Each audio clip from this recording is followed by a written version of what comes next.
ওখানেই দাঁড়াও। কেন রবিন? বউ সেজে ঘুমটা টেনে জাহান মঞ্জিলে প্রবেশ করলেই রবিন সিদ্দিকীর স্ত্রী হওয়া যায় না।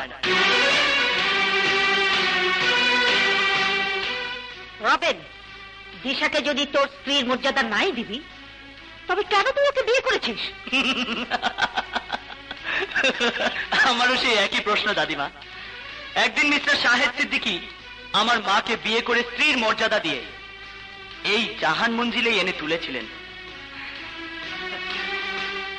কিন্তু তুমি আমার মাকে সামান্য একজন দারোয়ানের মেয়ে বলে পুত্রবধূর স্বীকৃতি দাওনি, তাকে সমস্ত অধিকার থেকে বঞ্চিত করে এই জাহান মঞ্জিল থেকেই ঘাট ধাক্কা দিয়ে দিয়েছিলে।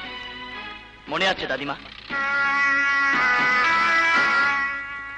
ঠিক তেমনি ভাবে আমিও আমাদের জাহান গ্রুপের সামান্য একজন কর্মচারীর মেয়েকে স্ত্রী হিসেবে মেনে নিতে পারবো না।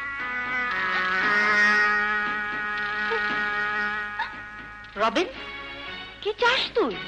Very simple. দিশার আগে এই জাহান মঞ্জিলের পুরাতন পুত্রবধূ মিস্টার শাহেদ সিদ্দিকীর স্ত্রী, মানে আমার মা, তার স্বীকৃতি চাই। দাদিমা, দোহাই দাদিমা, রবিনের মাকে তুমি স্বীকার করে নাও। না, আমি বেঁচে থাকতে কোনোদিন এই দারোয়ানের মেয়েকে মেনে নিতে পারবো না। আল্লাহর কসম দাদিমা,